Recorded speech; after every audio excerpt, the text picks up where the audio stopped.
ठुलो मौका हुनेछ र अहिले जनजातिले हामीले मुख्य आयोजकको रूपमा संयोजकको रूपमा राखेको हुनाले जनजातिहरूको शक्ति प्रदर्शन त्यहाँ हुनेछ र हाम्रो यो संसारभरिका मान्छेलाई हाम्रो सबैजना धर्म कला संस्कृति हाम्रो यो लागि तपाईँ सबैजना उपस्थित हुनुहुनेछ र सबैजनाले आफ्नो कला कौशल नाचगान प्रदर्शन गर्नुहुनेछ भन्ने हृदयदेखि नै तपाईँलाई म आभार गर्न चाहे र म आर्थिक समितिमा पनि भएको हुनाले अहिले आर्थिक एकदम कमजोर छ अहिलेको नेपाल फेस्टिभलमा तपाईँहरूको हृदयले मनले चाहन्छ भने 5,000 2,000 1 मान कति सक्नुहुन्छ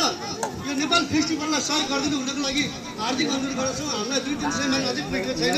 अहिले यसपालि भव्य गर्नु लागेको हुँदा 900 देखि 1000 मान खर्च हुन्छ र तपाईँहरूले पैसा कमाउनु भएको छ तापनिमा तपाईँहरू सबैले 5,000 1 मान 2,000 कति हुन्छ यो अहिले नेपाल फेस्टिभलको लागि सहयोग गरिदिनुको लागि हार्दिक आह्वान गर्न चाहन्छु र सम्पूर्ण यो कार्य समितिका साथीहरूलाई पनि नमन गर्दै हाम्रो विधानजी हुनुहुन्छ हाम्रो सम्पूर्ण हाम्रो साथीहरू हुनुहुन्छ सबैलाई नमन गर्दै बिदा हुन चाहन्छु र नेपाल फेस्टिभल सफल बनाऊ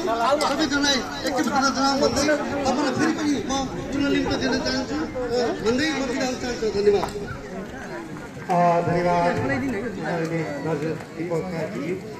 उहाँले चाहिँ योभन्दा अगाडि पनि फेस्टिभल गरिसक्नु भएको छ अहिले आर्थिकदेखि हरेक कुरामा चाहिँ व्यवस्थापनदेखि लिएर हरेक कुराहरूमा चाहिँ मुख्य भूमिकामा रहेर चाहिँ नेपाल फेस्टिभल